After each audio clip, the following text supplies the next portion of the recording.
A long way, but go because I gotta find my way. The Lord need to stand up, get better warning, which makes me know where is the line, what's left to be done.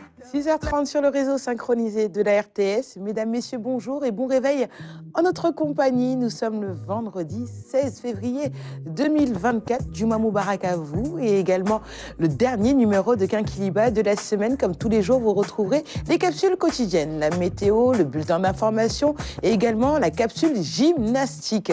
Alors sans oublier bien évidemment les chroniqueurs qui m'accompagnent ce matin. Ibou pour sa chronique sociétale, sans oublier mon ami, mon acolyte Aline Badarakan. Alors sans plus tarder, je vous propose de suivre la météo. Quel temps fait-il à Dakar et dans les régions du Sénégal? C'est l'heure de la météo.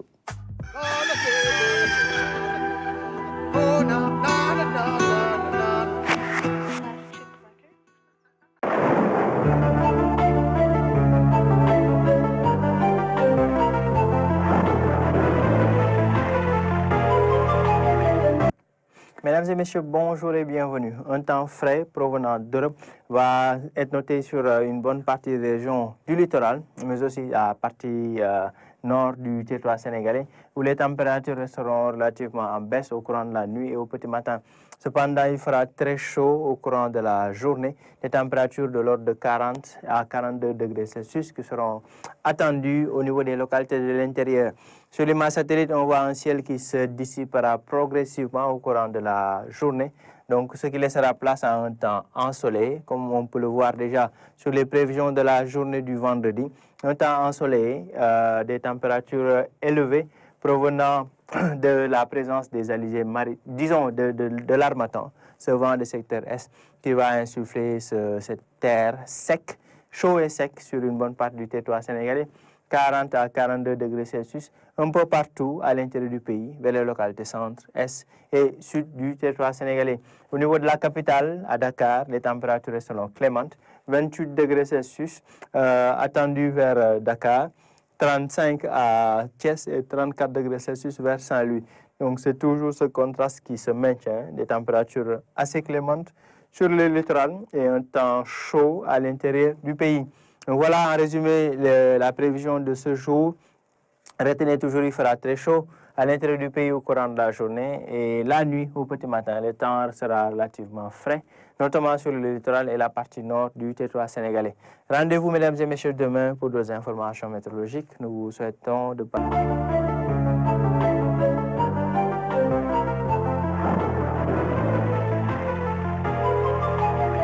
C'était le bulletin météo proposé par nos partenaires de l'ANACIM. Vous l'aurez compris, une chaleur prédominera sur une bonne partie du territoire sénégalais. Sortez en conséquence, habillez-vous légèrement, pourquoi pas. Alors tout de suite, on va continuer avec la gymnastique avec notre coach Tandara. Généralement, les vendredis, il propose des challenges pour vous. Allez-vous les relever? Tout de suite, c'est la gym.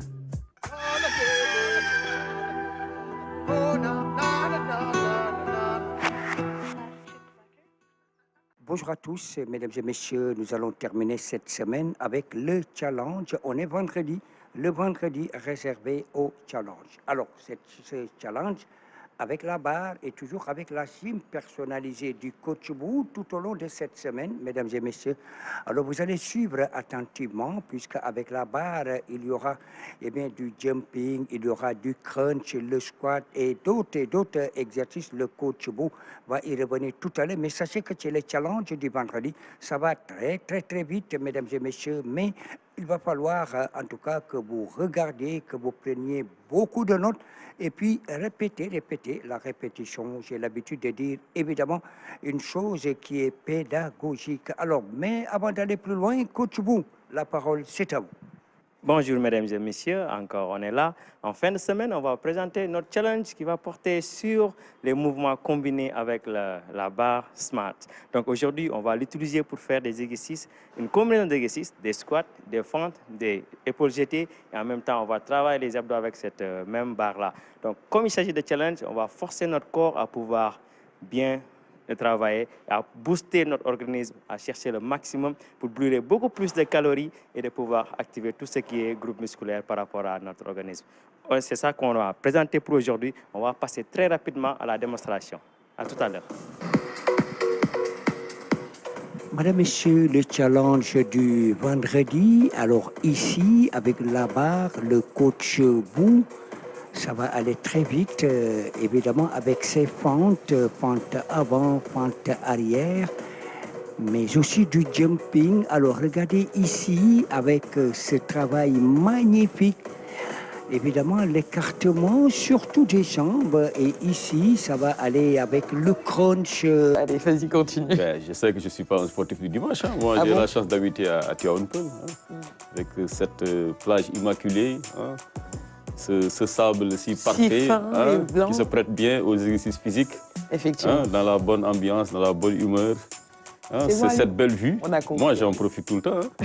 Je vois pas ça. comme certains Dakarois qui sont obligés d'être toujours entre quatre murs pour faire voilà, certains Du sport. exercices. Absolument. Voilà, c'est ça. D'accord, merci beaucoup Aline. Ça va, tu vas bien? Tu es très bien réveillée et très bien inspirée ce matin. Mais c'est normal, c'est le On est vendredi. vendredi. On est vendredi. Et le week-end commence déjà. Et très bientôt, justement, on va passer un agréable week-end. En tout Voilà. cas, on l'espère. On viendra te voir hein, au niveau de Tivaouane-Peulh. Ouais. À tes côtés, Ibou. Merci. Bonjour Ibou. Anta, Ça va? super bien. Alors, la première fois qu'on partage ce plateau, Absolument. De loin, je vous ai vu à partir de la Côte d'Ivoire. effectivement, Joyeuse, pertinente et vraiment au taquet.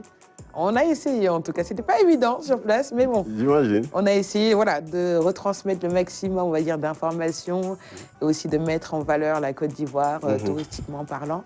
Et vraiment, c'était une très belle aventure. Absolument. Alors, comment allez-vous? Super bien, comme d'hab, de savourer la vie, peu importe les vicissitudes. Chacun peut appeler un SMS, la famille, les amis. Ça compte, c'est la vie d'abord, avant toute autre chose. Savourons la vie, elle est belle. Très belle parole de ce matin, une nouvelle chronique que tu as animée, la chronique sociétale. Oui. Alors, tu peux nous en parler très brièvement? Là, on va aborder diaspora, suite et parfum. On interpellera sur le guichet unique. Est-ce que la diaspora, c'est uniquement l'envoi d'argent? C'est des vies, des contraintes, des espoirs. C'est nous ailleurs. Comment en parler? Exposer sur des solutions, des perspectives. Toujours dans le bien faire et dans le vivre ensemble sénégalais. Très bien. Bon, Aline Badara Kante, un chroniqueur de taille. Ah, mais de taille, Ibou, bah, il est aujourd'hui donc l'un des incontournables de Kenkeliba, hein, de par son savoir encyclopédique. J'ai envie de dire, machallah, c'est un homme d'une grande culture générale. Merci. Et c'est vraiment un plus, voilà, un très grand plus pour la matinale Kenkeliba. Et en tout cas, c'est un défi pour nous, toujours, donc, d'aller chercher là où se trouvent ces Sénégalais, voilà, pétris de talent, qui sont dans leur petit coin, qui, voilà, pleins d'humilité et qui doivent être vraiment servis en exemple, donc au grand bénéfice de notre peuple, parce qu'on a des ressources humaines mais de qualité, mais elles sont partout et qui ne demandent qu'à avoir ce genre de plateau pour partager un peu de leur savoir, de leur expérience, donc pour que notre société soit véritablement des meilleures. Donc véritablement, ça a été un challenge pour Kenkeliba, un coup de chance même, j'allais dire, hein, parce que c'est le retour d'une invitation. Sa première venue sur Kenkeliba, il était là pour nous parler de ses projets phares qui lui tiennent vraiment à cœur, hein, dans le domaine du numérique. Et chemin faisant, en discutant avec lui, en coulisses, je lui dis, mais Ibou, je lui disais, bon, effectivement, mais grand, mais ce serait bien que vous puissiez intégrer Kenkeliba. Heureusement pour nous, le directeur général a agréé cette demande donc de la matinale.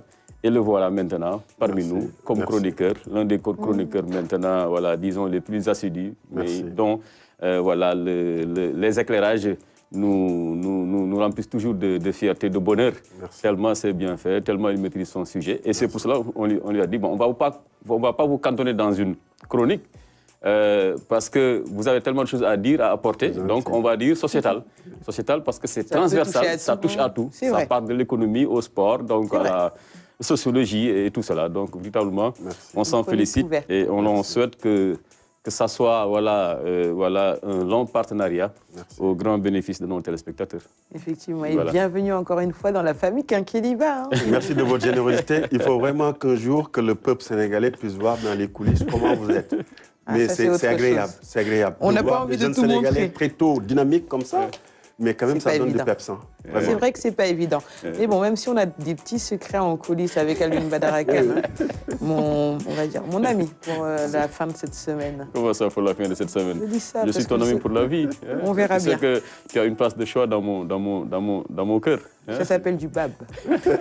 Alors, qui sont nos invités de ce matin? Alors, deux autres Sénégalais également qui se distinguent merveilleusement bien, chacun dans son domaine respectif. Lui, dans le domaine de l'éducation, on peut le dire, donc, monsieur Diop, Moustapha Diop, qui est le cofondateur de Djangalma. Djangalma, une plateforme qui promeut véritablement l'inclusion dans le domaine scolaire, qui lutte contre le décrochage scolaire, qui accompagne ces enfants-là, ces écoliers, ici souvent peut-être de milieux défavorisés, de couches vulnérables, qui n'ont pas souvent la possibilité d'avoir peut-être un répétiteur à la maison, parce que ce n'est pas tous les parents qui en ont les moyens. Et lui, il se met donc au service de cette couche vulnérable-là, pour que l'école soit véritablement que l'école puisse offrir les mêmes chances à tous les enfants du Sénégal. Donc on reviendra avec lui sur cette initiative Djangalma, comment voilà, cette plateforme-là, disons, voilà, aide ces enfants-là pour qu'ils ne puissent pas être décrochés donc, par le système éducatif classique. Et puis aussi l'accompagnement, mais également l'interaction, comment ça se passe, parce que c'est important. Une plateforme aussi pour qu'elle puisse vivre. Il faudrait que voilà, l'interaction soit une réalité, que de l'autre côté également, on sent de l'intérêt et tout cela. Donc sa communauté, hein, est-ce qu'elle est dynamique? Donc, et puis en guise d'accompagnement, parce que c'est une initiative qui mérite d'être soutenu. Il n'est pas seul dans ce projet parce qu'il en est le cofondateur. Donc derrière, ça mobilise aussi toute une équipe. Et puis le but du jeu, comme on le fait tous les vendredis avec les porteurs de projets, avec les jeunes entrepreneurs, c'est de les offrir en modèle pour qu'ils puissent aussi voilà, inspirer ceux qui sont chez eux, qui les regardent, et que également les autorités donc, voilà, en charge de la question puissent voilà, leur venir en appoint. Donc voilà les questions qui seront au menu des échanges avec notre premier invité, M. Diop Moustapha. Et à sa suite aussi, notre compatriote voilà, très engagé dans le secteur de l'entrepreneuriat. Mais pour ce qui concerne l'industrie cosmétique, on sait que l'Afrique, à ce niveau quand même, jusqu'à présent, voilà, a du mal à percer parce que beaucoup de produits, en tout cas, qui sont de ce secteur, nous viennent de l'étranger. Et pourtant, la matière première, généralement, vient du continent africain. Par exemple, le beurre de karité, qui est très présent, en tout cas, dans les produits, en tout cas, que nous proposent les grandes firmes voilà, qui sont dans le domaine de la cosmétique. Mais est-ce que les Africaines surtout, voilà, parviennent à tirer leur épingle du jeu, à avoir véritablement aussi, voilà, à gagner valablement bien leur vie dans ce secteur-là? Est-ce qu'on devrait se contenter juste toujours voilà, de proposer de la matière première sans pour autant offrir, présenter également au public, au marché, des produits finis, made in Africa? C'est le défi qu'elle s'est fixé et elle encadre beaucoup de ses sœurs donc, du continent. Elle ne se lit pas seulement qu'au Sénégal. Dernièrement, elle était au Burkina Faso pour y dispenser des sessions de formation aux dames burkinabées qui sont expertes en tout cas dans l'utilisation un peu du beurre de karité, mais à un niveau un peu, disons, voilà, traditionnel. Il faudrait véritablement également que l'on puisse sortir de ce stade-là et qu'on puisse rivaliser avec les autres, que l'on ait, pourquoi pas, de grandes firmes africaines, n'est-ce pas, dans le domaine de la cosmétique. Voilà les questions également qui seront au menu des échanges avec notre deuxième invité, Fatima Kunta Fall, qui est entrepreneur et qui se distingue beaucoup véritablement pour la promotion de ces produits africains qui sont bien voilà, présents dans le secteur de la cosmétique, mais qui ne sont pas du tout valorisés. Et ce qui fait qu'il y a un réel manque à gagner pour donc, le continent. Voilà donc les questions qui sont également abordées avec notre invitée, Madame Fall. J'allais dire, je ne suis pas d'accord sur un petit point que tu as énuméré tout à l'heure, Fatima. Merci. Alors, tu nous as ramené du karité ce matin. Bonjour et bienvenue sur ce plateau de la matinale Quinqueliba. Le karité, forcément beaucoup utilisé ici au Sénégal. Oui, bonjour Anta. Bonjour, cher Aline Badarakan. Voilà. C'est normal, hein, vous ne le reconnaissez pas. Il est pas très... Bonjour. Un partout, Ouais, on se comprend. Alors, le karité, vous avez ramené également des graines de karité. C'est fait à base de ces graines-là. Vous les transformez au Sénégal et les vendez au Sénégal? En fait, les graines de karité, en fait, le karité, on dit le beurre de karité, mais le karité, c'est un arbre. D'accord. Et puis, il y a des fruits, et puis ces fruits, on les mange, c'est tellement sucré. Ah oui? Ça, c'est sucré? Ah oui, c'est sucré. Ça, en fait, c'est les noix. On mange d'abord le beurre de karité. D'accord. Le karité d'abord. Ouais. Et puis maintenant, c'est la graine comme ça. Et à l'intérieur, là, les noix. Et puis c'est les noix qu'on écrase et puis qui donnent l'huile. Après l'huile, ça donne le beurre de karité. D'accord. Donc ça veut dire qu'on peut manger ces graines-là directement? Non, chérie. C'est le fruit qu'on mange. D'accord. C'est le fruit. Mais ça, Okay, c'est les graines de ce fruit. Très bien. Très bien, très tellement intéressant. sucré. Mais malheureusement, il n'y en a pas trop au Sénégal. C'est peut-être vers le sud. Vers Kédougou. Kédougou, comme ça. Mais au Burkina Faso, comme j'étais là-bas, au Burkina Faso, moi, à partir du... Il y avait une... Il y a un pays, il y a une région du Burkina Faso qu'on appelle Léo. Léo. Oui, d'où vient même ma marque Carry Léo. D'accord. Léo, voilà. C'est là-bas, c'est là-bas qu'on fait la transformation du beurre de karité. On extrait, on recueille les graines et après on fait la transformation. Du beurre de karité. Du beurre de karité. Après, c'est un long travail. Très bien, on va en parler dans la seconde partie de ce magazine. Il est également avec nous, Monsieur Moustapha Diop, bien réveillé ce matin. Merci à vous. Vous allez bien? Vous allez bien? Très bien. Voilà, moi je me présente, je suis Moustapha Diop. Oui. Je suis le cofondateur de Djangalma. En même temps, je suis le manager général de Djangalma. Donc, Djangalma, comme l'a si bien présenté mon ami ici, donc nous venons en aide aux élèves, disons aux générations futures en quelque sorte. Parce que là, on a fait un constat. Les enfants ont du mal après l'école. Après l'école, qu'est-ce qu'il faut? Donc, qu'est-ce qu'il faut? Il doit y avoir un accompagnement, si possible, à domicile, bien personnalisé, ou bien un accompagnement, si possible également, virtuel. Nous jouons des deux côtés. Pour proposer un accompagnement, disons, à domicile pour certains qui en ont les moyens, bien sûr. Pour d'autres également, si vraiment on sent que ce n'est pas possible, nous leur proposons un accompagnement virtuel avec notre plateforme Scène Révision. Je profite également de l'occasion pour comment dire, pour remercier également, bien, pour parler de mon cofondateur Madou Dembélé. Donc là, c'est un projet qu'on a, disons, mis en place. À deux? À deux. Et c'est vraiment un réel plaisir d'être ici présent aujourd'hui, de parler de Djangalma, ou bien de parler en quelque sorte de nos réalisations. Merci. Très bien, en tout cas, félicitations pour cette initiative. Alors, avant de passer à la rubrique sociétale de Hibou, on va parler de beach soccer, parce qu'il a lieu, le mondial, qui a commencé hier et qui s'achèvera le 25 février et qui se déroule à Dubaï, aux Émirats Arabes Unis. J'y arrive, Alioune Badara Kane, le Sénégal participe, champion d'Afrique en titre. Ouais, champion d'Afrique incontesté depuis bientôt... pratiquement 10 ans, le Sénégal règne en maître sur le continent africain dans le domaine du beach soccer. Je pense qu'ils ont balisé la voie à toutes les équipes nationales du Sénégal qui sont imposées dans le football classique et on leur doit bien cela.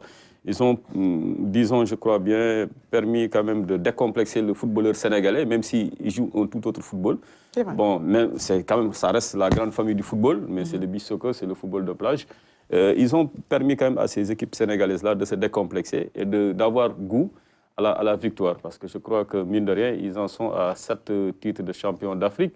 Lors de la dernière Coupe du Monde, ils ont été demi-finalistes. Donc, quelqu'un qui, quand vous parvenez à vous hisser à ce niveau de la compétition, il est clair que dorénavant, vous partirez toujours avec l'ambition d'être le champion du monde en titre.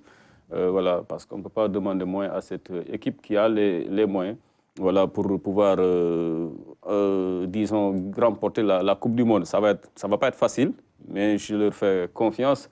Ils ont un mental d'acier. On a vu comment, par exemple, lors de la dernière CAN ici en Afrique, face au pays organisateur, le Mozambique, ils ont su renverser la vapeur et prendre le dessus sur les Mozambicains qui étaient gonflés à bloc par leur public en présence de leur chef de l'État. Donc, on s'en souvient, c'était vraiment voilà, une belle victoire pour le Sénégal. Et lors du dernier mondial également, pour montrer combien notre équipe aujourd'hui a le stand et dans le club, dans le cercle restreint des grandes nations, le Sénégal avait terrassé le Grand Brésil. Le Brésil qui, dans cette discipline également, fait partie des ogres. Et malgré son statut et tout cela, les joueurs sénégalais n'ont nourri aucun complexe. Ils les ont battus à la régulière sur la plage voilà, lors de ce mondial. Je pense qu'il y a eu lieu en Russie lors de la dernière édition. Donc vraiment, cette équipe a tout pour pouvoir faire en tout cas une participation plus qu'honorable. Et je ne serais pas surpris de voir le Sénégal jouer donc la finale de ce mondial de beach soccer. En tout cas, ils ont toutes nos prières, quoi. Inch'Allah. En tout cas, on prie pour eux. Je sais qu'il y a eu la blessure d'Al-Seni, mais le Sénégal est aujourd'hui prêt justement pour ce beach soccer, Hibou. Ce sera la consolidation parce que les acquis sont déjà là, la preuve que plusieurs titres, et surtout aussi le fait que ça intéresse la jeunesse, parce que ça crée plusieurs vocations, en tenant compte que dans le beach soccer, en réalité, c'est du petit camp, du football de plage. Et je pense que partout ici au Sénégal, jouer dans un terrain de sable, c'est presque pour dire que c'est le premier sport. Et surtout les plages, le premier réflexe, c'est de jouer au foot. Maintenant, dans la consolidation, est-ce que l'équipe est assez bien renouvelée? Je ne sais pas s'il n'y a pas eu 4 nouveaux, mais maintenant, c'est de trouver l'équilibre dans le management entre les anciens qui sont dans la confirmation et les nouveaux qui sont dans de nouvelles aspirations. Donc, tout va se jouer dans le management, dans le renouvellement, surtout de l'effectif. Moi, je pense que ce serait le tournoi de transition. Qu'ils arrivent en finale ou en demi-finale ou en quart, peu importe. On est là vers la transition en tenant compte que c'est le prochain qui sera le plus impactant. Là, consolidons et puis ce sera que du bonheur parce que le renouvellement de l'effectif n'est pas plus de 60%. Effectivement, et le Sénégal qui est logé dans la poule C, qui va affronter le Japon, puis la Colombie. Vous suivez un peu le beach soccer? Un peu, mais on peut dire que vraiment, nous avons les moyens d'aller très loin, en fait. C'est vrai. Donc, disons, nous avons, montré notre leadership sur le plan africain.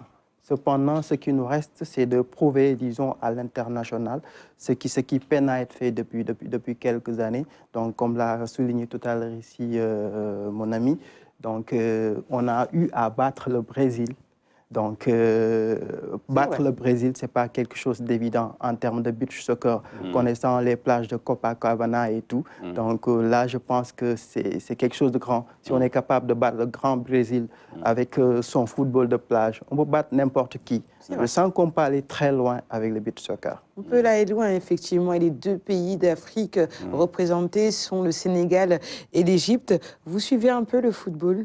Non, vous êtes un peu comme moi. Mais bon, ces temps-ci, je m'intéresse beaucoup au football. Même si les footballeurs utilisent beaucoup le beurre de karité, pour les massages et tout ça. Pour les massages et tout. Vous contribuez à leur performance. Je ne suis pas trop fan. Si c'est la CAN, si c'est le Sénégal qui joue, seulement je regarde. Ah ben, comme beaucoup d'entre nous, nous femmes généralement. Alors, bon, on souhaite bonne chance aux Lions qui joueront, autant pour moi, à 15h face au Japon aujourd'hui. Alors, on va fermer cette parenthèse, on va passer à la chronique de Ibou. Alors, Ibou, on parle de quoi ce matin? De guichet unique? Oui, de la diaspora. La diaspora n'est pas seulement une manne financière qui envoie de l'argent, n'est pas effectivement uniquement l'aspect affect. C'est tout un ensemble sociologique. C'est des gens, comme on le dit, qui vivent loin de chez eux, qui ont une certaine carence affective. Il y a beaucoup de richesses matérielles, logistiques dans les zones où vivent souvent nos diasporas, en particulier le Sénégal. Parce que ici se trouve le Sénégal, géographiquement, c'est l'attache familiale, c'est l'affect. Donc, contribuer à leur bien-être est presque un réflexe comme respirer de l'air. Maintenant, dans le principe d'un guichet unique, qu'est-ce qu'il faudrait? Il y a un guichet unique qui est géré par l'Agence de la promotion des investissements, une agence de la promotion de l'investissement qui gère un guichet unique pour l'investissement de la diaspora. Est-ce que la diaspora, c'est juste de l'investissement? C'est plusieurs autres paramètres. Combien d'enfants sénégalais n'ont pas pu avoir un état civil? C'est la solution par le guichet unique. Combien ont du mal à renouveler leur passeport?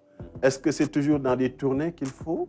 Non, parce que le principe d'un guichet unique, c'est d'avoir une seule porte d'entrée, une seule porte de sortie. En tenant compte que quand on va vers une institution, qu'elle soit républicaine, commerciale, marchande ou diversitante, on a toujours les 4 variables. Soit on se présente physiquement pour la solution, soit on envoie une correspondance support papier, et plus moderne, on envoie un mail ou bien on appelle. Si on regroupe l'ensemble de ces éléments à travers une plateforme qui peut être accessible en ligne, mais aussi accessible dans nos consulats, dans également nos ambassades. D'ailleurs même, quand on parle de génération de la diaspora, n'est-il pas temps qu'il y ait une forte réforme sur la nomination des consuls honoraires? Parce que le principe des consuls honoraires, c'est de prendre, peu importe la nationalité, c'est de prendre quelqu'un qui représente le Sénégal, les intérêts des Sénégalais dans la zone d'affectation.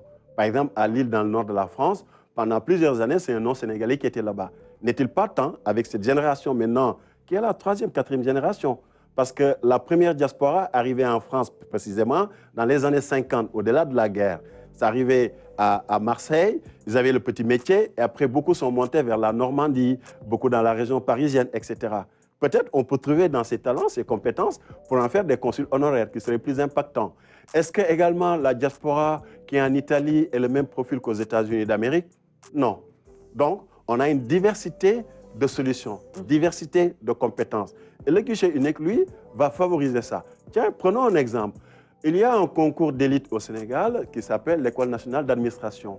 Et tout récemment, le Sénégal a réalisé un bond énorme, mais moins médiatisé. Si vous allez sur concours.ena.gouv.sn, si vous êtes né au Canada et que vous êtes sénégalais, si vous êtes né au Brésil et que vous êtes sénégalais, et que vous avez ces prérequis par rapport à l'âge, par rapport au diplôme, vous pouvez candidater depuis votre lieu de résidence. D'accord. Mais peu importe où on se trouve sur Terre, peu importe, Corée du Sud, partout. Vous faites toute la procédure en ligne, vous pouvez même payer en ligne, et ensuite, au moment des sélections que vous revenez ici pour passer le concours, vous apportez vos diplômes et les éléments qu'on demande. Donc ça, c'est une forme de guichet unique porté sur les concours. On devrait également l'élargir sur les offres d'emploi public, parce que la Constitution nous dit que nous sommes d'égale dignité. Que je sois à Badajoun, que je sois à Ficelle, que je sois en France ou un peu partout, c'est la même démarche. Donc, il faudrait très rapidement que les emplois, les stages puissent être accessibles à l'ensemble des Sénégalais, peu importe la zone géographique. Et enfin, imaginez en tas les talents, les compétences que nous avons en termes de stages. Nous avons plus de 500 communes. Au moins, nous sommes 500 000 Sénégalais dans la diaspora. On part du principe qu'il y a peut-être 50 000 qui seraient capables de venir passer le stage. Un stage pour le management interculturel. Parce que les acquis, les compétences académiques, professionnelles, dans ces zones, c'est dans un contexte. Je pars en Grèce, j'étudie en Grèce, ou j'ai bien à Londres, j'étudie à Londres. Les diplômes que j'ai, c'est des curricula par rapport au marché du travail de Londres, anglais. Maintenant, comment l'adapter dans ce pays? Ça s'appelle des zones d'incubation, des zones d'immersion. Et ça peut venir à travers nos talents, ces jeunes-là, cette jeunesse-là, sénégalaise, qui n'aspire qu'à venir dans ce pays. On le voit avec plusieurs jeunes. Combien de jeunes on connaît? Chaque fois qu'ils parlent du Sénégal. Alors qu'ils connaissent très peu du Sénégal qu'à travers les médias ou à travers les parents ou bien l'aspect culinaire ou vestimentaire. Donc, il faut qu'on puisse profiter de tous ces éléments, une cartographie de tous ces talents, de pouvoir en disposer dans nos communes. Ce seraient des appuis conseils. Ils ne viennent pas faire le travail des autres, mais ils viennent eux-mêmes d'abord s'acclimater pour pouvoir voir quel est le management interculturel, comment on procède, quelle est la subtilité culturelle. Et de ce fait, dans les 10 ans, comme je dis, dans les 120 mois, dans les 240 mois, dans les 300 mois, cette jeunesse-là peut s'approprier du Sénégal parce qu'ils seront les héritiers. Nous l'avons eu des pères fondateurs, nous sommes les fils bénéficiaires, mais il y aura aussi les enfants qui vont là. Il y a le futur des Sénégalais qui sont là. C'est à travers ce guichet unique qu'on peut avoir tous ces éléments. Par exemple, qu'est-ce qui lierait quelqu'un de la diaspora au Sénégal? Si vous enlevez ses parents, si vous enlevez l'affect, si vous enlevez le guichet unique de l'APIX, qu'est-ce qui le lierait au Sénégal? Donc, le guichet unique va résoudre toutes ces problématiques et apporter les perspectives. Aujourd'hui, est-ce que la communication est bien passée de l'autre côté, au niveau de la diaspora? Est-ce qu'ils sont au courant qu'il existe un guichet unique? Alors, je vais prendre l'exemple de l'île Maurice, qui est le pays, je pense, le plus multiculturel qui nous rassemble. C'est vrai, géographiquement très éloigné, mais en termes de culture, mais très proche de nous. Ils ont mis diaspora.mu et ils avaient l'ambition de prendre 50 000 gros financiers de l'île Maurice pour venir en île Maurice. Malheureusement, ils n'ont eu que 250 qui ont réussi à venir. Donc, alors que l'ambition à la base, c'était 50 000. Parce que dans la cartographie de ce qu'ils avaient, ces 50 000-là étaient plus que des millionnaires. Ils ont dit, on va aller chercher ces capitaux. Ils ont réussi à prendre 250.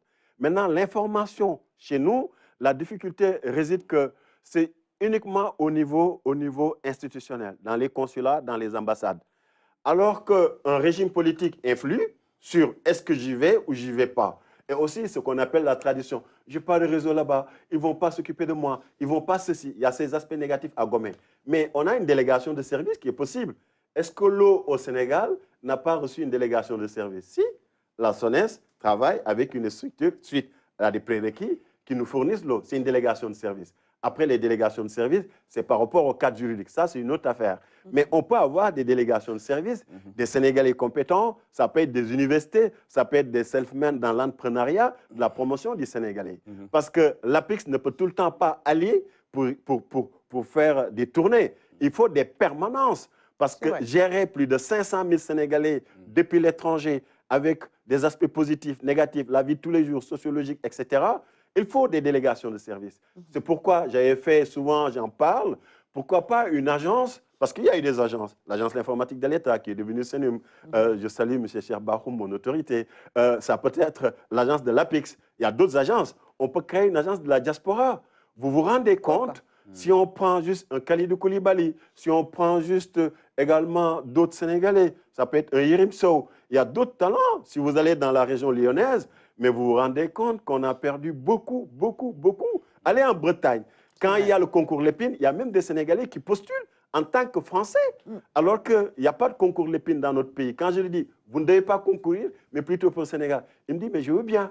Mais on n'organise pas encore ce type de concours au Sénégal. Donc voilà des pistes, des perspectives. L'information, ça peut être une délégation de service. Ça ne l'empêche pas. Au contraire même, la loi le permet, le cadre réglementaire l'a bien régi et ça existe d'abord même à des niveaux plus impactants comme l'eau. Donc on peut le faire sur l'information et sur d'autres paramètres. Effectivement. Alors, Moustapha, on parle un peu de la diaspora qui, pourquoi pas, doit venir ou devrait venir peut-être se ressourcer déjà, comme on dit, culturellement ici au Sénégal et pourquoi pas réinvestir. Alors, en tant que jeune qui, justement, est dans la promotion, on va dire, de l'éducation, qu'est-ce que vous pensez un peu de ce projet du guichet unique? Oui, en fait, excusez-moi, moi je pense que ici le plus important c'est l'information. Vous savez, un pays fonctionne sur des informations que nous avons, sur du concret. Ça devient évident qu'on puisse, disons, mettre en place un guichet unique pour pouvoir, disons, regrouper tout cela. Comme il l'a si bien précisé, la diaspora, ce n'est pas seulement envoyer de l'argent. Il y a des compétences, il y a des talents. Il va falloir que nous, qu'on puisse s'approprier de ces talents-là. Parce qu'il ne faudra pas oublier que ces talents-là font office d'ambassadeurs à l'international. Maintenant, nous, ces ambassadeurs-là, une fois qu'ils nous auront servi à l'international, nous pouvons également les utiliser ici en national. Donc, ce sont des choses que nous devons pouvoir répertorier, disons, répertorier l'ensemble des talents que nous avons à l'international, en faire une sorte, disons, comment dire, un guichet unique pour information. Et là, ça ne sera que bénéfique, disons, pour le Sénégal, en fait. Effectivement. Alors, quand on parle généralement des personnes de la diaspora, généralement, on a beaucoup d'entrepreneurs, notamment dans les produits cosmétiques, qui commencent à, on va dire, exporter ces produits-là avec un très bel emballage. C'est pour ça que je disais à Alioune Badara Kane tout à l'heure, quand je n'étais pas trop d'accord par rapport au packaging, entre autres. Alors aujourd'hui, est-ce que ces produits-là sont prisés de la diaspora, selon vous? Oui, en fait, moi, je peux parler par rapport à l'Afrique de l'Ouest, comme j'ai fait un peu le Burkina Faso, la Côte d'Ivoire et tout. Vraiment, il y a de l'intérêt. Un boost. Il y a de l'intérêt avec les produits. Déjà, le diaspora, l'entrepreneuriat féminin là-bas, avec les pagnes, la confection des habits, tout ça, là, les colliers. Le beurre de karité comme ça, et puis il y a le beurre de cacao, la transformation des produits, tout ça là, au niveau du diaspora en Afrique de l'Ouest. C'est vrai que bon, nos couturiers, ils sont très prisés, notamment en Afrique de l'Ouest. Alors, Alioune Badara Kane, réaction par rapport au sujet de Ibou? Je pense que de propositions pertinentes que l'on devrait acter, tout simplement à travers donc, des mécanismes opérationnels. Je crois que ce serait voilà, une plus-value davantage, donc pour une plus-value bien sûr pour la nation sénégalaise, que de pouvoir compter sur tous ces enfants, sur toutes ces ressources-là, des fois, dont on ne profite pas. Parce que comme il a dit également, à chaque fois que vous aurez la chance de sortir des frontières du Sénégal, vous rencontrez forcément un Sénégalais pétri de talent quelque part, qui sert peut-être un autre pays ou bien une multinationale, mais c'est un manque à gagner pour son pays. Je pense que le Sénégal aujourd'hui en est très, très bien conscient.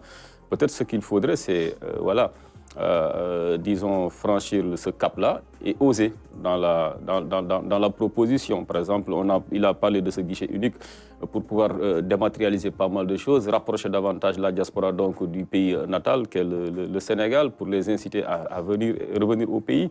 Parce qu'il y a ce qu'on appelle ces fameuses lourdeurs administratives qui dissuadent plus d'un à revenir peut-être au pays. Je pense que c'est ce qui a été même à l'origine, à un moment donné, de la création de ce guichet unique sur le plan économique au niveau de l'APEX. Mais il en reste, il faut encore d'autres mécanismes, il faut encore accélérer donc, le processus, parce que ça ne se limite pas seulement à la sphère économique. Dans d'autres domaines également, voilà, la diaspora a beaucoup de choses en tout cas à apporter au Sénégal. Parce que quand on parle de la diaspora dans notre pays, en tout cas dans notre logiciel, c'est le fait de pouvoir peut-être seulement envoyer de l'argent. Ça ne se limite pas seulement à cela.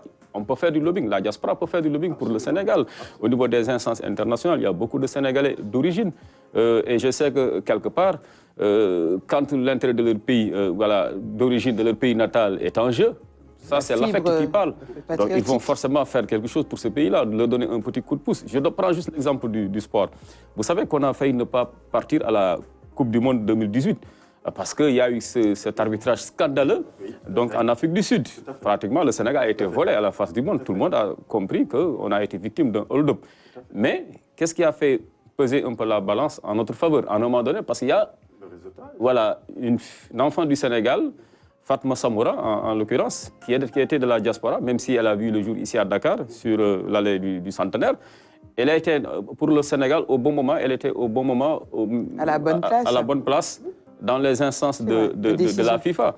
Je ne dirais pas qu'elle a pesé de tout son poids, mais je suis sûr, je ne suis pas dans le secret des dieux, que certainement son intervention a dû être convaincante pour que ce match-là soit, en tout cas, rejoué. Et cela a permis vraiment au Sénégal d'entrevoir l'espoir de participer à une Coupe du Monde. Ça se passe ainsi, tous les pays en profitent. Pourquoi ne pas faire comme eux? Je crois que le Sénégal aujourd'hui passerait à côté s'il n'était pas à contribution. Donc voilà, ces enfants voilà, qui sont de la diaspora et qui sont généralement très bien formés et qui aiment passionnément le Sénégal. On l'a vu lors de notre sacre à la Coupe d'Afrique au Cameroun. Ces images que l'on voyait sur les réseaux sociaux, sur la toile, c'est Sénégal. Il y en a qui n'ont jamais foulé la terre du Sénégal, mais qui étaient même beaucoup plus heureux, beaucoup plus contents que nous, parce que c'est un moment de fierté, voilà, c'est un orgueil et tout cela, c'est de l'orgueil. Et je crois que c'est bien donc, de leur faciliter les choses, de leur permettre d'avoir accès à certaines informations, à certains actes administratifs, et tout cela dans le cadre donc, de ce guichet unique, ce serait voilà, formidable. Même dans le domaine économique, creusons davantage, il y a cette idée-là d'instauration d'une banque de la diaspora. Par exemple, pour beaucoup plus en tout cas de dividendes par rapport à ces envois énormes d'argent de la diaspora. Mais ceux qui en profitent souvent sont les grandes banques occidentales, parce que ça transite par elles, ou bien par ces systèmes d'envoi, souvent qui ne sont pas, en tout cas, sénégalais. Donc, il faudrait, pourquoi pas, pour mieux tirer profit de cette manne-là, pour capitaliser tout ça, mettre sur pied la banque de la diaspora. Quand on avait invité le secrétaire d'État en charge des Sénégalais de l'étranger, elle était sur la même longueur d'onde que nous. Bon, en coulisses, voilà, il y a on travaille là-dessus, mais il faut quand même accélérer le processus parce que depuis que l'on en parle, il est temps, selon moi, d'aller à l'essentiel et de mettre sur pied, pourquoi pas, cette banque-là de la diaspora. Effectivement. Voilà. Oui, Yves. Parce qu'en réalité, il y a une direction générale qui est au ministère des Affaires étrangères, qui s'occupe de l'aspect social, de l'aspect d'assistance. Mais soyons honnêtes, ces Sénégalais qui sont comme nous, ont des capacités techniques, financières pour pouvoir se prendre en charge sur cet aspect-là. Donc, je crois que beaucoup plus, c'est d'aller dans le secteur du développement. Et j'appelle encore M. Fodessila, qui, je salue au passage, qui était le président SOS Racisme, qui est un grand frère, qui est un ami, effectivement, connu de tout le monde, qui devrait continuer à faire son symposium parce qu'il est ambassadeur itinérant auprès du chef de l'État. Je pense que c'est ces personnalités-là qui devraient s'approprier ces options de pouvoir mettre un symposium de la diaspora.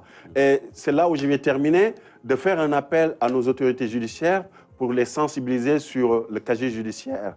Parce que quelqu'un qui s'appelle Diallo, qui s'appelle Traoré, et qui a des parents qui travaillent dans la haute administration sénégalaise, qui sont connus depuis plusieurs années, et quand les enfants ont besoin de casier judiciaire pour les concours comme tout le monde, qu'on les mette presque les bâtons dans les roues, aller chercher un certificat de nationalité, alors que son propre père, depuis plus d'une vingtaine d'années, travaille dans la haute administration sénégalaise. C'est des dichotomies qu'il faut corriger rapidement parce que c'est assez discriminant qu'un Diallo, qu'un Traoré, bon, j'ai rien contre les Diallo, ce sont mes cales, mais vraiment, c'est parce que le trauma chez l'enfant est assez lourd. Et surtout dans la diaspora, où il y a beaucoup de Nimaga, des Dembélé, des noms qui peuvent être exogènes, qui ne sont pas des Dob Ndiaye, mais qui sont d'égale dignité pour le Sénégal. Donc voilà, en tout cas, sur la diaspora, des éléments qui sont des solutions à nos problèmes. Parce qu'on ne vient pas essayer de dire, voilà l'unique solution, c'est de dire, voilà les problèmes, voilà la solution. Et la diaspora en est une. Très bien. Même si également à ce niveau aussi, il y a beaucoup de nos frères de la diaspora qui prêtent un peu le flanc par rapport à ces problèmes administratifs-là, parce que beaucoup d'entre eux n'ont pas aussi le réflexe de déclarer leur enfant auprès du consulat le plus proche à leur naissance. Ils se contentent toujours de la nationalité du pays d'accueil. Et c'est au moment où l'enfant peut-être voudrait revenir au pays ou bien peut-être bénéficier un peu de certains avantages du point de vue administratif qu'il se heurte donc à ce genre d'accueil. Parce qu'en amont, l'essentiel n'a pas été fait par les parents et donc également ils doivent avoir ce réflexe-là. C'est une question de fierté d'aller à son consulat, même si on bénéficie donc de la nationalité du pays d'accueil, de déclarer son enfant. Je pense que c'est un défi que tout un chacun devrait faire parce que chez les autres diasporas, ça c'est une question automatique quoi. Parce que pour eux c'est une question de fierté également, d'amour propre. Forcément, il faut que leur enfant bénéficie donc de leur nationalité d'origine, avant bien sûr celle donc du pays d'accueil. Donc c'est à nos parents aussi, à nos frères et sœurs de la diaspora, d'avoir aussi ce réflexe-là. Parce que c'est une question qui revient souvent sur la table, mais voilà, il ne faut pas tout mettre sur le dos de notre administration aussi, parce qu'il y a des contrôles à faire, c'est tout à fait normal, parce que la question de la nationalité aussi, elle est extrêmement sensible, et un pays qui perd la souveraineté dans ce domaine-là, son avenir est compromis aussi, c'est clair. Effectivement, parce que même nous, à notre niveau, je pense que nous avons énormément de demandes de parents, disons, qui sont au niveau de la diaspora, qui veulent qu'on puisse, disons, suivre leurs enfants. Donc, ce sont des gens qui sont d'habitude très proches du pays. Ce sont des gens qui sont très proches de ce qui se passe ici. Et ils sont très nationalistes aussi. Ça c'est quelque chose que j'ai retenu d'eux. En fait, c'est des gens qui vraiment investissent beaucoup dans l'éducation de leurs enfants. Nous, je peux vous dire que 3 clients ou bien 3 parents sur 1, autant pour moi, 1 parent sur 3, disons, c'est quelqu'un qui est à l'étranger. Donc, disons, c'est une part importante dans nos activités, en fait, qu'il ne faudra pas négliger.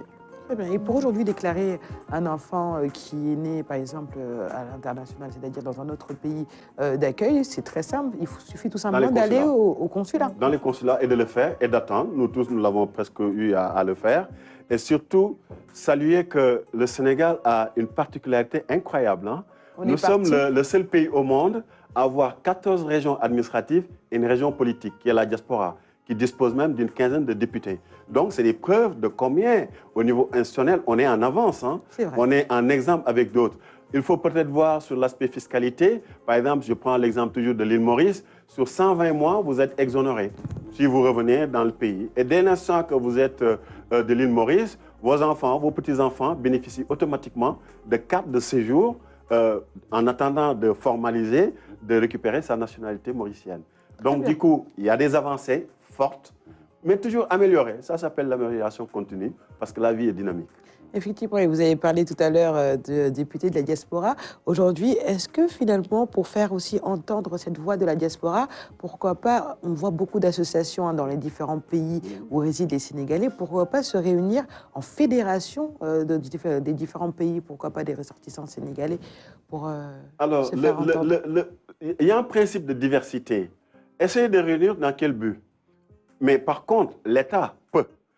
C'est pourquoi l'agence de la diaspora pourrait permettre d'avoir la cartographie des acteurs, que ce soit personnes physiques ou morales, qui exercent dans le bien-être de cette frange de la population sénégalaise qui est loin de chez nous. Oui, c'est possible. Maintenant, aller dans un travail de fédéré, il y a M. Alun Gueye en 2001 ou 2002, quand le monde voulait faire un papier, ils sont partis en Italie chercher ce Sénégalais qui est revenu au Sénégal, très discret. Si vous ne lui parlez pas de Wertidiane, ça ne l'intéresse pas. La seule chose, sauf que oui, il fait des activités dans le Forum Initiative Citoyenne pour faire la promotion de la diaspora. Mais en 2001-2002, il parlait déjà de comment on peut tirer profit de la diaspora. Et un grand syndicaliste, hein, en Italie, il était consulté par les hautes autorités italiennes et européennes pour la problématique de la diaspora. Et voilà des ressources qui sont là au Sénégal, totalement discrètes, qui sont dans leur petit coin, alors qu'en fait, il faut les tirer là-bas parce que ce sont les produits de l'école sénégalaise. Donc, les talents qu'ils ont appartiennent à l'État du Sénégal, à tout le peuple sénégalais. Qu'on les tire, qu'on les mette devant, qu'on les intègre dans les dispositifs, parce que l'Europe continue de les utiliser, même en étant dans notre pays, de les consulter sur des demandes de consultation, sur des problématiques. Ils le font en toute discrétion. Reprenons ces talents un peu, et surtout aux États-Unis, à Atlanta. Déjà, en 1993, il y avait des Sénégalais qui avaient acquis des maisons du Sénégalais, pour accueillir des Sénégalais, ou même limite, il faut être un peu comme ça pour être accueilli. Donc, que faisons-nous de tout cela? Il est possible. Pourquoi il est possible? Parce que quelqu'un l'a déjà fait en île Maurice. Quand un être humain a fait quelque chose, tous les autres humains peuvent le faire. Effectivement. Merci beaucoup, Ibou, pour ta belle chronique de ce matin. On va passer à la rubrique invité avec Alioune Badara Kane. Oui. C'est bon? Tu es au prêt? Mais tu es la reine du plateau. Très bien, juste après le jingle.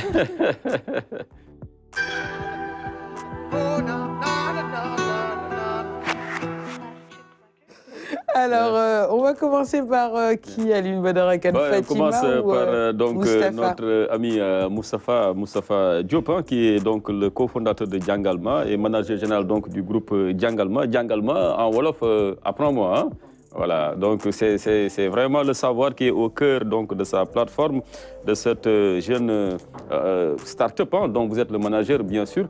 Alors, Djangalma qui a décidé d'investir ce créneau si important pour le devenir d'une nation, qui est l'éducation. Parce qu'une nation, un pays qui rate l'éducation, en tout cas de ses enfants, bien sûr, est voué à l'échec, est voué à être toujours, à jouer les seconds rôles dans ce monde-là si concurrentiel. Alors, quelle est cette prise de conscience-là qui vous a amené, vous, Moustapha, et votre ami cofondateur, et ceux qui sont dans ce projet-là, à vraiment penser à cette couche vulnérable, à ces enfants qui sont sur le point d'être décrochés par le système scolaire?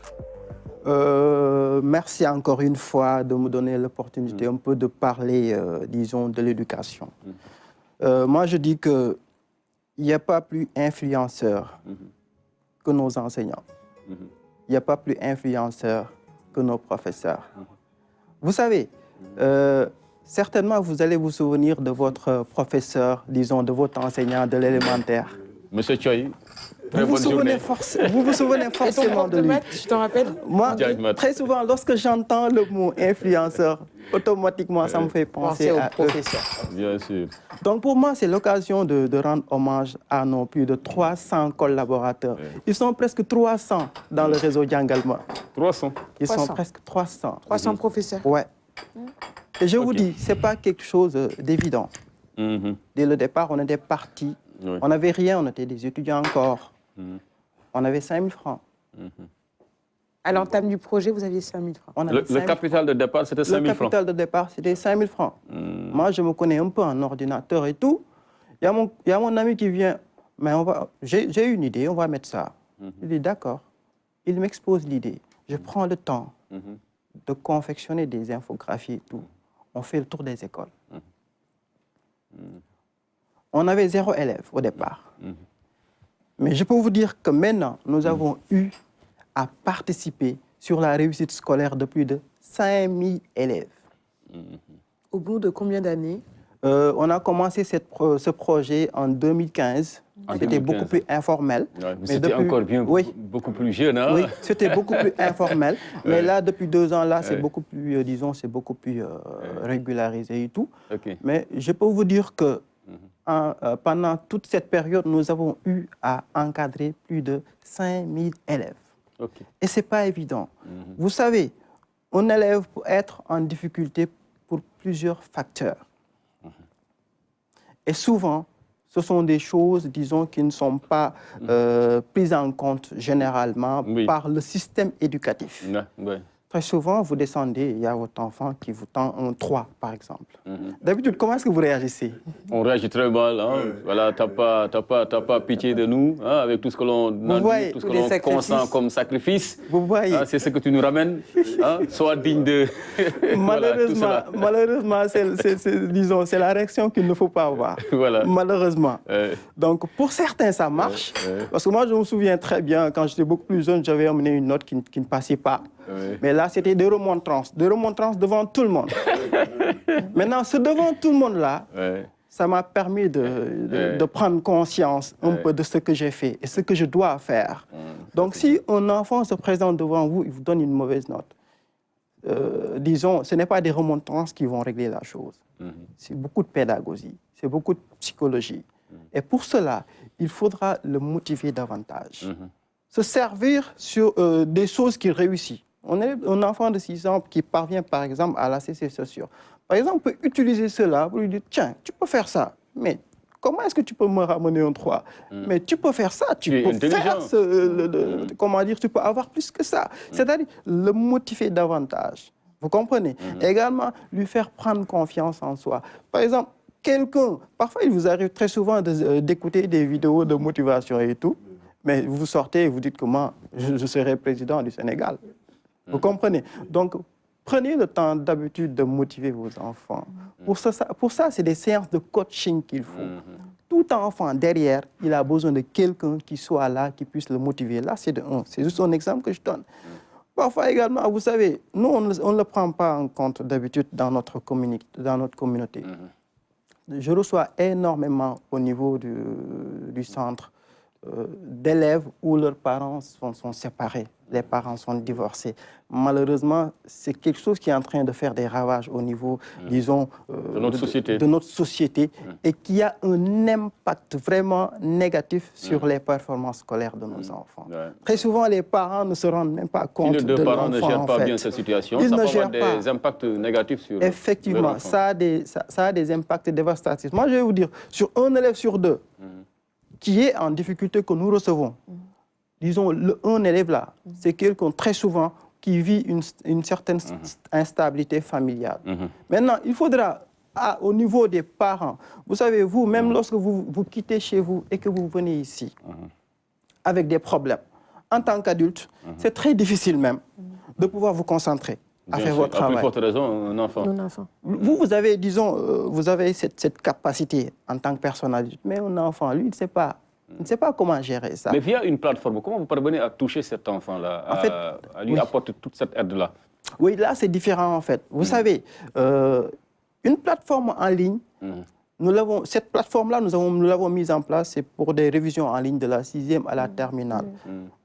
L'objectif que nous avons derrière, c'est de permettre à l'enfant tout ce qu'il peut voir à l'école, tout ce qu'il peut apprendre à l'école, de réviser cela en ligne et d'appliquer cela avec des quiz. Des quiz, lorsqu'on parle de quiz, c'est de s'amuser en apprenant en quelque sorte. Vous comprenez? Donc, c'est cette assistance-là que nous donnons avec des vidéos de courte durée qui synthétisent un peu, disons, comment dire, ce qu'ils ont appris à l'école. Donc, à travers la plateforme en ligne, c'est ce que nous offrons. C'est une pédagogie vraiment ludique. Voilà. Qui active l'intérêt de l'enfant. Effectivement. Là, c'est le but recherché. Il ne décroche pas, c'est clair. C'est gratuit, je précise. Et à ce jour, il y a presque 13 000 téléchargements. La plateforme a été mise en ligne il y a moins de 6 mois. On n'a jamais communiqué en ce sens. Et il y a presque 13 000 téléchargements. Et quotidiennement, 3 000 élèves s'y connectent pour pouvoir apprendre. Là, c'est gratuit. Par rapport à l'aspect, disons, notre approche que je mettais en place tout à l'heure, là, c'est le renforcement à domicile. À domicile. Maintenant, là, vos équipes se déplacent à domicile. Effectivement. Là, les quand parents même, qui le souhaitent. ça demande de la logistique, ça demande une certaine organisation et tout. Là, c'est quand même payant. Ah, mais il faut rémunérer cela, c'est normal. Vous comprenez? C'est quand même payant. Et comme je tenais à le dire, toute cette diagnostic-là, nous, on le fait. On fait un diagnostic dès le départ. C'est-à-dire, on fait un diagnostic pour voir l'origine des problèmes. Où se situent les difficultés de l'élève? Maintenant, à partir de ce diagnostic-là, nous, notre coach ou bien l'ambassadeur de Djangalma derrière, à la fin de chaque mois, il va essayer de faire une évaluation par rapport au diagnostic. Qu'est-ce que j'avais noté? où est-ce que j'en suis et qu'est-ce que je vais faire. Donc, ce qui fait, le parent, lui, même si vous êtes là aujourd'hui présent, ici, à travailler, à travers votre téléphone, nous avons un espace parent. Le parent peut voir qu'est-ce que dit le diagnostic. C'est important. Qu'est-ce qui est fait présentement, c'est-à-dire l'activité qui est menée, parce que le professeur le renseigne. Le professeur, est-ce qu'il est venu en retard? Parce qu'il fait un scan par quatuor. Au début et à la fin de son cours, ça lui mène qu'il a fait 2 heures de temps. Vous comprenez? Donc, à la fin du mois, il a un rapport détaillé de ce qui a été effectué par rapport à son enfant. On va lui dire, votre élève, pour le moment, se situe à tel niveau.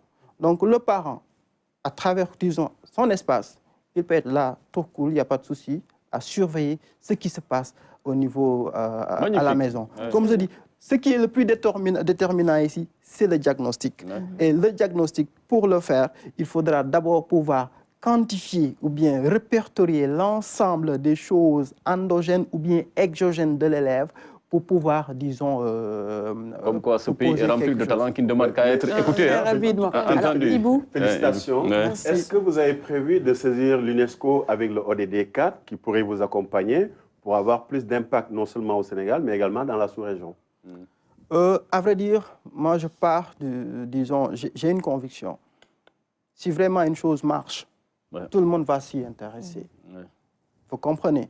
Lorsque nous menions ce projet au départ, il n'y avait rien. Là, présentement, il y a plus de 5000 élèves qui sont encadrés. Et à notre niveau, il y a plus de 13 000, pas abonnés, mais téléchargements de la plateforme. Si vraiment la chose marche, ils viendront vers nous. Cependant, nous ne manquerons pas, s'il le faut, si l'occasion se présente, d'aller vers eux, de leur présenter un peu le projet.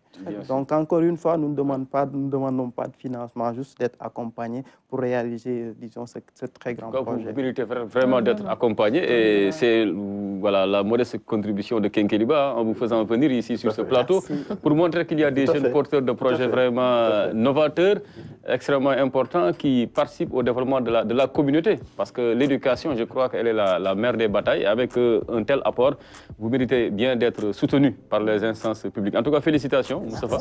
Restez avec nous et dans la deuxième partie, on reviendra également sur vos autres engagements, sur les autres mécanismes que vous avez fini de mettre en place, toujours pour une meilleure société dans notre pays. Très bien. C'est bien le Djangalma, les affiches qu'on voit un peu partout à Dakar. En tout cas, c'est des affiches très artisanales, hein, mais qui vraiment tapent l'œil. En tout cas, félicitations.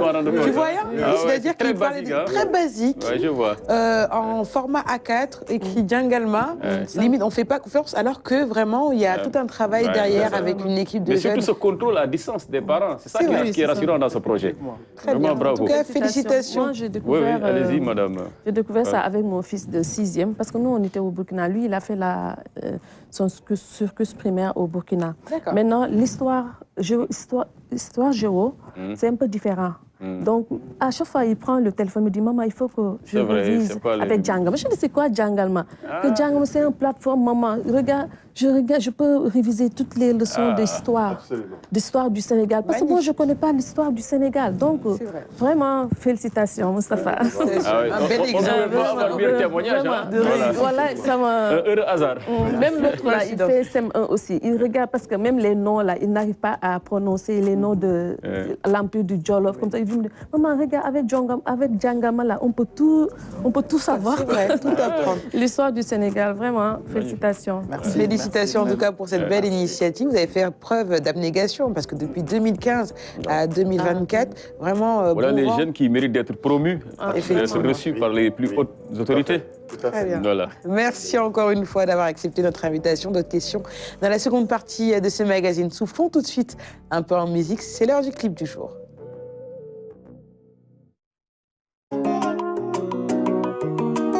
Mariama, Mariama, Mariama.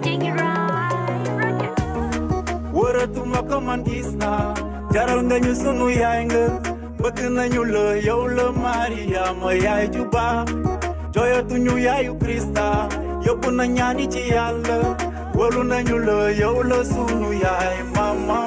Ave Ave Mariama, Ave Mariama,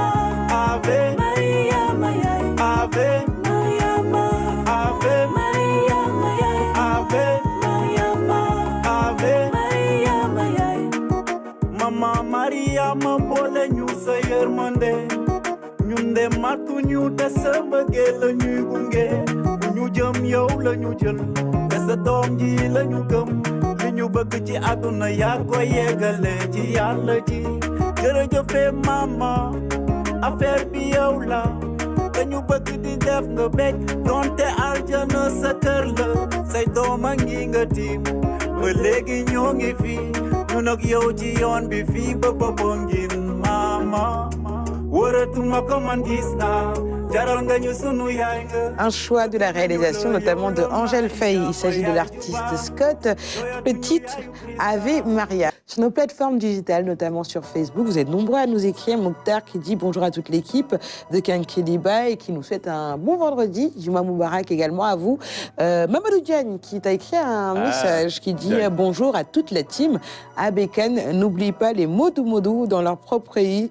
Sur le Nen Linkdal. Je ne sais pas qu'est-ce qui se passe entre les Modou. Oui. Ah non, quand on parle de la diaspora sénégalaise, les Modou nous viennent tous à l'esprit. Effectivement. Ils ont été vraiment, ils font partie des plus dynamiques et ils ont beaucoup contribué au développement en tout cas de pas mal de localités du Sénégal. Donc voilà, hommage à nos braves frères et sœurs Modou et Fatou. Et Fatou. C'est ça. D'accord. Bon, alors, ma grande sœur Fatou Kane est une Fatou. Est une Fatou. La Fatou. D'autres messages, notamment celui de Yatou Wali Sen qui dit il est bon Ibou, donc félicitations à toi pour ta chronique de ce matin. Sodagay Dramé qui dit bonjour à toute l'équipe de Kenkeliba, Juma Moubarak à vous, Juma Moubarak à tous les téléspectateurs, autant pour moi qui nous suivent ce matin, ce vendredi. Aline Badarakan, tu es en train de me Non, même si vous portez de belles chaussures, mais n'écrase pas mon pied. Non, j'écrase pas ton pied. En tout cas, les chaussures, c'est du Made in Sénégal. Comme aujourd'hui, on parle de produits africains, de Sandy, qui fait de très belles chaussures. Ah ben, elles sont belles, je confirme. D'en faire pour madame? Bah, ça dépend. Après, on va discuter du prix. T'inquiète pas, ce sera gratuit pour une fois. Je suis prêt à me réunir pour ça. C'est très bien fait. Et puis, c'est Made in Sénégal. On parlait de Modou et de Gourgourlou. Toi, vraiment, tu es un bon Gourgourlou. Oui, je suis le président de la Fédération nationale des Gourgourlous, la fédération du pays la plus représentative. Du Sénégal. Du Sénégal. Donc, voilà. Très bien, on continue avec toi pour la seconde partie de la rubrique invitée. Voilà, nous avons le plaisir de recevoir pour cette deuxième partie. Bon, on peut même la considérer comme étant une Fatou aussi, Fatima Kunta qui se distingue donc dans la transformation des produits du terroir, des produits bien africains dans le domaine donc de la cosmétique. Et aujourd'hui, elle est venue avec par exemple cette gamme de beurre faite à base de beurre de karité. Le beurre de karité, c'est vraiment l'Afrique. Et paradoxalement, c'est une composante dans beaucoup de produits qui sont, que nous présentent les grandes firmes en tout cas, qui sont dans le domaine de la cosmétique. Malheureusement, l'Afrique se contente tout simplement de proposer la matière première et en termes de produits finis, on est sous-représenté sur ce marché-là. Alors, c'est un grand manque à gagner pour le continent, surtout pour les braves femmes qui sont dans ce secteur de la transformation. Et vous êtes là pour qu'on puisse relever le niveau et que la qualité soit davantage présente dans notre offre et que l'Afrique puisse avoir son mot à dire dans ce secteur-là, donc de la cosmétique. Il y a beaucoup d'argent à se faire. Mais tout a commencé au Burkina, donc chez les hommes intègres. Même si j'ai un ami burkinabé qui me dit non, on n'est pas plus intègre que vous. On se l'est juste approprié. Alors, comment vous êtes au Burkina, vous avez été séduite par les produits donc, du terroir et que vous avez décidé de vous lancer dans leur fabrication, dans leur transformation et commercialisation, bien sûr. Comment cela a eu? Je me présente encore, Fatima Kunta, Madame Fall, fondatrice de la marque aussi Cariléo. Donc, je salue de passage mes amis burkinabés, Nadège, ma voisine, celle qui m'a vraiment poussée avec le beurre de karité. Elle venait tout le temps me donner du beurre de karité, quoi. Même pour manger les plats, il y a un plat qu'on appelle babenda. Babenda, elle venait me donner... On met du beurre de karité. Je dis non, je ne peux pas manger le beurre de karité. Je ne peux pas manger le plat avec du beurre de karité. Si, il faut goûter. Donc, avec ça, c'est ça qui m'a donné... À chaque fois, elle me parle du beurre de karité. Et puis, elle aussi, elle habite à Léo. Léo... c'est une localité du Burkina. Oui, une région au niveau du nord que j'apprécie vraiment. J'apprécie les femmes. On est allé là-bas, on a passé un week-end là-bas. Et puis, j'ai vu les femmes, les braves femmes, comment elles font pour faire le beurre de karité. Elles n'ont pas assez de moyens, elles n'ont pas les machines comme ça. Elles font ça, elles écrasent. À la main? Oui, à la main pour faire le beurre de karité. C'est ça qui fait que ma passion avec le beurre de karité. Ça a commencé, à chaque fois, j'aimais partir là-bas pour regarder, pour voir. Et puis, ça c'est venu comme ça. Et puis, maintenant, je me suis lancée sur la transformation. J'ai fait la formation avec ces femmes. Comment on fait le beurre de karité, comment extraire et tout. Et puis maintenant, à partir de cette base-là, le beurre de karité, moi, j'ai commencé à faire les produits.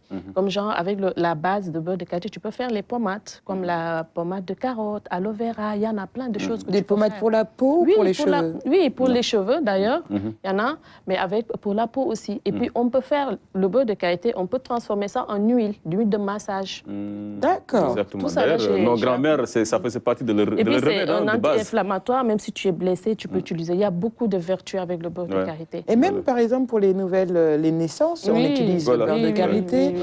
Pour les nouvelles mamans, on utilise le beurre de karité. Même si tu es enceinte, si tu appliques le beurre de karité, tu n'auras pas de vergeture. C'est vrai, c'est vrai. Vraiment, beaucoup de vertus derrière. Beaucoup de vertus avec le beurre de karité. Mais le beurre de karité nous accompagne de la naissance jusqu'à pratiquement la fin de vie. Hein. C'est vraiment un produit bien prisé dans toute la sous-région, voire dans toute la région ouest africaine.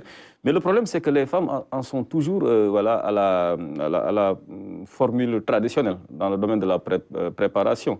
Ce qui fait que là où elles auraient pu faire beaucoup plus de bénéfices, elles se contentent de peu. Alors que l'offre, la demande, elle est là. Mais maintenant, ça commence même à s'améliorer parce qu'il y a des machines maintenant qui sont là pour faire la transformation et tout. Mais ce qui est malheureux, c'est que au Burkina Faso, c'est les Canadiens qui ont pris tout le marché du beurre de karité. Regarde, moi, si je viens même en tant qu'Africaine, je viens pour me procurer du beurre de karité. Voilà, les femmes ont dit, madame, il faut attendre. Il faut qu'on envoie 10 tonnes. Il faut qu'on envoie... Parce que la façon dont ils font, c'est que, par exemple, eux, ils ne te demandent pas l'argent. Ils viennent, ils vont te financer pour la culture, pour l'agriculture, en mois de mai, juin, juillet. Ils vont vous financer pour l'agriculture. Maintenant, à partir du mois de novembre, avec la transformation, eux, ils vont leur donner du beurre de karité à la place. Au lieu de se faire... Une forme de troc, d'échange. Donc, si toi, tu veux du beurre de karité, tu ne peux pas avoir. Et cet échange-là, on ne peut pas dire qu'il est équitable. C'est pas équitable du tout. Ce sont nos sœurs africaines qui perdent. Et puis ça, là, c'est... Après, eux, ils vont utiliser ça pour faire les produits. Et puis les produits vont revenir dans nos pays. Par exemple, je ne veux pas faire du marketing, mais les pommades qu'on utilise dans les pharmacies et autres là, la base, c'est du beurre de karité. Il y a aussi beaucoup de... Même dans les grandes surfaces, beaucoup de produits. Et on ne peut pas continuer ainsi, je pense. Il est temps de voir comment valoriser ces produits-là. Et en fait, vous vous êtes fixé ce défi-là aujourd'hui avec votre marque Cariléo. Avec la marque Cariléo. Alors, au tout début, Cariléo, est-ce que ça a été facile d'imposer ce produit-là sur le marché? Jusqu'à présent, même, c'est pas d'avoir facile. votre petit réseau également, au moins? Jusqu'à présent, c'est pas facile. Nous, on n'est pas trop, surtout nous, les femmes, on n'est pas trop habitués aux produits naturels. C'est vrai. Parce qu'en général, les femmes me disent, non, le beurre de karité, ça noircit. Ça ne noircit pas. C'est la façon d'utiliser le beurre de karité. Parce que le beurre de karité, on ne peut pas utiliser le beurre de karité la journée. Se pommader la journée et puis sortir avec le soleil, là. C'est vrai que ça peut... C'est pas possible. Mais le beurre de karité, même si tu utilises des produits éclaircissants, c'est vraiment important. 2 fois dans la semaine ou bien 3 fois dans la semaine, tu te pommades avec du beurre de karité, hydrater la peau. Alors, on a beaucoup nourri ce complexe de ces produits qui viennent forcément de l'extérieur, sont meilleurs que les produits locaux, alors que ça, c'est vraiment des produits bio, avec beaucoup, on va dire, de vitamines qui peuvent protéger la peau. Aujourd'hui, quel message lancez-vous à ces Sénégalaises ou encore à ces Africaines qui peinent à utiliser ces produits-là? En tout cas, moi, ce que je veux leur dire, vraiment, ils ne peuvent pas trouver meilleur que nos produits africains, là. Le beurre de karité, le cacao, l'huile de coco. Vraiment, tous les produits qu'on fait ici actuellement, là, c'est la base, là, c'est l'huile. C'est l'huile de coco ou bien l'huile de karité ou bien l'huile de beurre de karité. L'huile de cacao. Donc, moi, ce que je dis, ce qui est préférable, c'est utiliser les produits locaux. Les produits, ce qu'on transforme, ce que les femmes transforment. Déjà, toi, tu fais quelque chose, mais c'est moi qui fais la production. C'est moi qui fais la production, c'est moi qui vends, et puis je fais la production, je fais tout. Même les pommades que je fais, c'est moi-même qui les fais. Je fais la base. Maintenant, on te demande, est-ce que c'est bon? Parce que c'est toi qui as fait. Tu as fait avec la main, on te demande, est-ce que c'est bon? Alors que toi, tu sais, tu as fait les formations, tu sais comment doser, comment faire les formules et tout ça là. Donc, vraiment... Je suis interloqué quand une Africaine, bon, ou bien un Africain, on va généraliser, pose une telle question, est-ce que c'est bon? Alors que nous tous, pratiquement, à notre naissance, on a été massés à base donc, de beurre de karité. Et c'est ce qui permettait de remettre bien en place les os. Hein? Ça, quand même, et puis, je peux dire aussi, avec le beurre de karité, on peut rajouter des acides. Bien sûr. Des acides, des vitamines, on peut rajouter des choses pour que ça soit vraiment, ça éclaircit un peu, pas éclaircir comme on veut. Ouais. Mais éclaircir un peu, hydrater la peau, donne de l'éclat à la peau. Et puis c'est ça qui est, qui est mieux. Et le plus important dans tout ça, en fait, c'est le côté naturel. Oui, ça le côté reste naturel, c'est bio. Voilà. Et vous, cela vous inspire quoi? Félicitations encore quand on voit l'entrepreneuriat féminin dans un segment extrêmement difficile. Et puis, ça demeure aussi un pays exogène au Sénégal, hein, le Burkina, pour nous tous, pour vous. Et de prendre cette initiative, c'est la preuve en fait que on a beau être dans un mariage, la femme doit avoir des activités. Et ces activités participent à son épanouissement, à sa santé mentale. Parce que loin de chez soi, si vous n'avez pas une activité qui vous tienne, qui vous intéresse, et tout de suite la dépression arrive. Et beaucoup de conséquences sont là. Donc bravo d'abord pour cet aspect-là, de voir, vous êtes une preuve vivante qu'une femme mariée, mère de famille, travaillant, ayant de bons rapports avec ses voisins, et surtout, production et commercialisation. Maintenant, à mon avis, ce qu'il faut, c'est de voir avec les écoles sénégalaises qui sont dans le design de commerce ou de management pour mieux designer votre offre. Par contre, c'est d'interpeller quand même les Canadiens qui tuent les emplois et surtout des emplois qui préservent. Qui préservent quoi? La petite dignité qu'on est encore là. C'est vrai, c'est le rôle du capitalisme. Mais à mon avis, dans l'économie solidaire, il faudrait qu'il y ait plus un équilibre entre les artisans que vous êtes, les petits producteurs et les gros qui viennent pour faire du préfinancement. C'est déplorable. Mais je pense même souvent, c'est la stratégie commerciale c'est vrai, on a des coopérations, etc. Mais je pense qu'il faut mieux protéger nos petits producteurs que vous êtes. Et vraiment, félicitations encore. J'ai beaucoup de fierté de partager ce que vous venez de dire. Et j'en suis sûr que c'est des milliers d'individus que vous pourrez être des exemples. Continuez et ne lâchez jamais. Alors, Moustapha, ça vous interpelle? Le parcours de notre sœur Oui, en fait, moi, c'est toujours un plaisir de voir quelqu'un entreprendre. En fait, vous savez, c'est passionnant, en fait. C'est passionnant et c'est à encourager. Je tiens vraiment à la féliciter, Fatima. C'est vraiment un plaisir de partager, disons, le plateau avec elle. Mais moi, j'aimerais l'interpeller sur une chose. Moi, je me dis que le produit, il peut être très bon. Cependant, le packaging, il est très important. Je pense que s'il faut qu'on travaille davantage sur le packaging, de manière générale, nous, disons, lorsque nous avons nos produits locaux, on doit beaucoup travailler sur le packaging. Le produit peut être bon, mais la manière de présenter ce produit aussi. C'est ça la différence avec les produits qui nous viennent. Effectivement, est très important. Vous avez souligné tout à l'heure, disons, les Canadiens qui prennent le produit, qui nous le ramènent. D'habitude, ils n'ajoutent absolument rien du tout. Tout ce qu'ils ajoutent, c'est qu'ils le mettent dans un très beau sachet, dans un très bon paquet, et qu'ils l'exposent au niveau des pharmacies ou bien au niveau de la C'est comme le Kenkeliba que l'on vend en pharmacie. Oui, quand je vois un Sénégalais acheter du Kenkeliba en pharmacie, alors que c'est l'emballage. Alors qu'il a le produit brut comme ça. Très bien. Moi, en tout cas, voilà, en tout cas, je dis que c'est très bien même. Mais le marketing a un coût. Et pour cela, aujourd'hui, est-ce que vous avez des... En tout cas, vous êtes allé auprès de ces structures de financement? Non, pas mais il faut le faire. Par exemple, la DER qui est là pour vous. Oui, il y a aussi la fédération des... Je viens d'intégrer la fédération des jeunes, des femmes entrepreneurs du Sénégal. La présidente Kébé, Madame Kébé. Oui. Je viens de m'intégrer. Elle a commencé à me faire savoir les mécanismes pour intégrer les... J'étais resté un peu longtemps du côté du Burkina. Oui, voilà. Donc, comme je viens d'arriver... Il vous faut une mise à jour. Alors, donc, sachez qu'il y a la DER, par exemple, qui est là, donc la délégation à l'entrepreneuriat féminin. Il y a l'ADPM, il y a Unifam, oui. Voilà, là, je voulais faire une formation gratuite pour l'honneur de la femme en mois de mars. Pour l'honneur de la femme, une formation gratuite sur la production des pommades, sur la saponification. Parce que j'ai fait la saponification aussi. La saponification, faire des savons à base de beurre de karité, ça aussi je fais. Donc je voulais faire une une formation gratuite. Mais là, je suis en train de chercher un site. Le 3FPT Mais ça, pour le vous 3FPT accompagner. est votre... Le 3FPT pour vous accompagner sur ça, ce projet-là. Ça, c'est du ressort Et du même, 3FPT. pourquoi pas, vous trouver un site pour former justement ces femmes-là, en tout cas avec beaucoup de générosité. On voit que vous voulez transférer ce savoir-faire. Il est arrivé qu'un invité obtienne une bourse de formation juste à la suite de son passage sur Kenkeliba, parce que bon, je sais que la DG du 3FPT suit souvent donc la matinale, Sophie Diallo. Bon, très bien. On espère que ce sera votre jour également. Elle est efficace. Voilà, c'est cela. En tout cas, félicitations pour tout ce que vous faites et merci justement pour ce partage, ce transfert, on va dire, du savoir-faire que vous avez appris au niveau du Burkina. Mustapha, on arrive à la fin de cette émission. Peut-être revenir sur vos projets à venir. Est-ce que vous restez dans la continuité de Djangalma?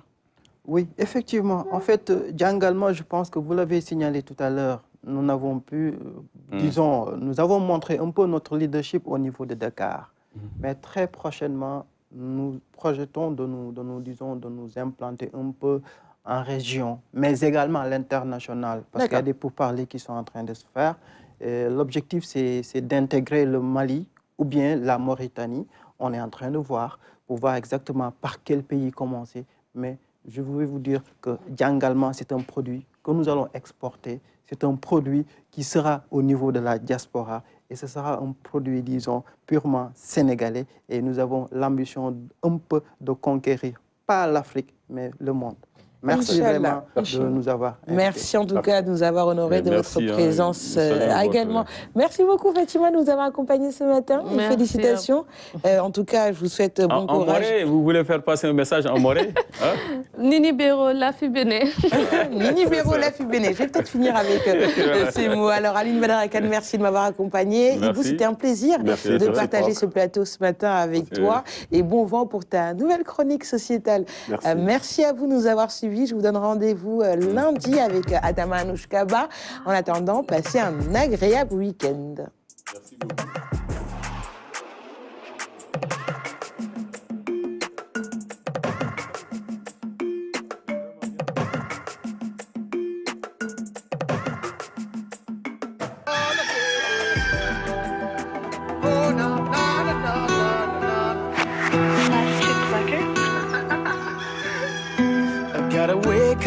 Early in the morning, a long way but go because I gotta find my way. The Lord need to stand up, get better warning, which makes me know where we the line was.